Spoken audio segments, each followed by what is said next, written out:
Marcos, chapter 4. And again he began to teach by the seaside, and there is gathered to him a very great multitude, so that he entered into a boat, and sat in the sea, and all the multitude were by the sea on the land. And he taught them many things in parables, and said to them in his teaching, Hearken! Behold, the sower went forth to sow. And it was, as he sowed, some seed fell by the wayside, and the birds came and devoured it. And other fell on the rocky ground, where it had not much earth, and immediately it sprang up, because it had no deepness of earth. And when the sun was risen, it was scorched, and because it had no root, it withered away. And other fell among the thorns, and the thorns grew up and choked it, and it yielded no fruit. And others fell into the good ground, and yielded fruit, growing up and increasing, and brought forth 30-fold, and 60-fold, and 100-fold. And he said, One who is possessing ears to be hearing, let him be hearing. And when he was alone, they that were about him with the 12 asked of him the parables.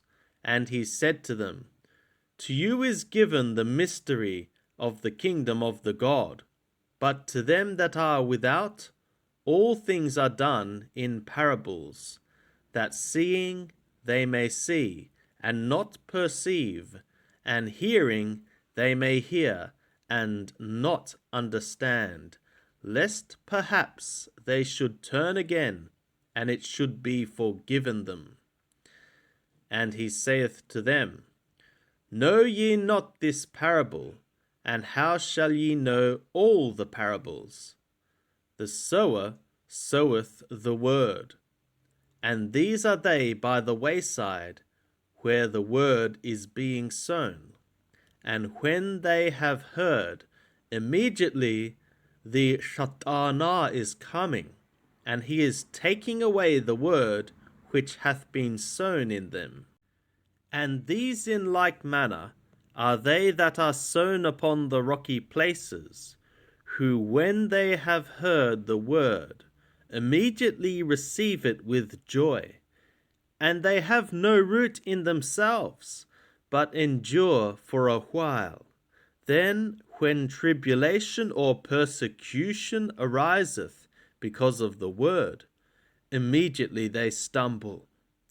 And others are they that are sown among the thorns. These are they that have heard the word, and the cares of the aeon, and the deceitfulness of riches, and the desires of other things entering in, choke the word, and it becometh unfruitful.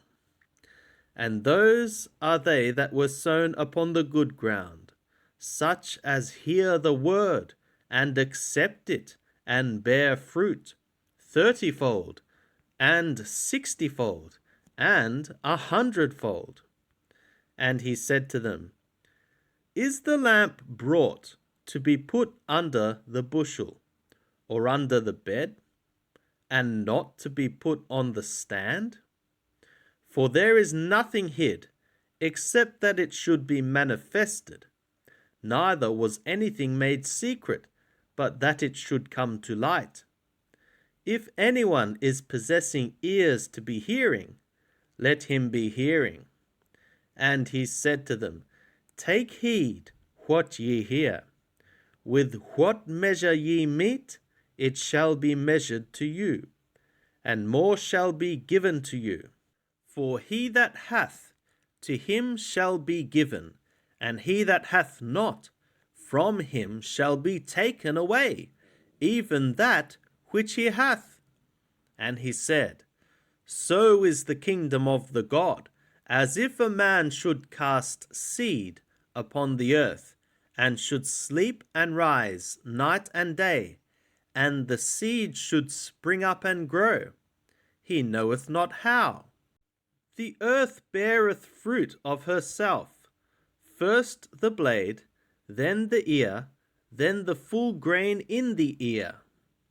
But when the fruit is ripe, immediately he putteth forth the sickle, because the harvest is come. And he said, How shall we liken the kingdom of the God, or in what parable shall we set it forth? It is like a grain of mustard, which when it is sown upon the earth, though it be less than all the seeds that are upon the earth, yet when it is sown, groweth up, and becometh greater than all the food plants, and putteth out great branches, so that the birds of the sky can lodge under the shadow thereof. And with many such parables spoke he the word to them, as they were able to hear it. And without a parable spoke he not to them, but privately to his own disciples he expounded all things. And on that day, when even was come, he saith to them, Let us go over to the other side. And leaving the multitude, they take him with them, even as he was, in the boat, and the other boats were with him. And there ariseth a great storm of wind, and the waves beat into the boat, insomuch that the boat was now filling, and he himself was in the stern, asleep on the cushion. And they awake him, and say to him, Teacher, carest thou not that we perish? And he awoke, and rebuked the wind, and said to the sea, Peace, be still. And the wind ceased, and there was a great calm. And he said to them, Why are ye fearful? Have ye not yet faith? And they feared exceedingly, and said one to another, Who then is this, that even the wind and the sea obey him?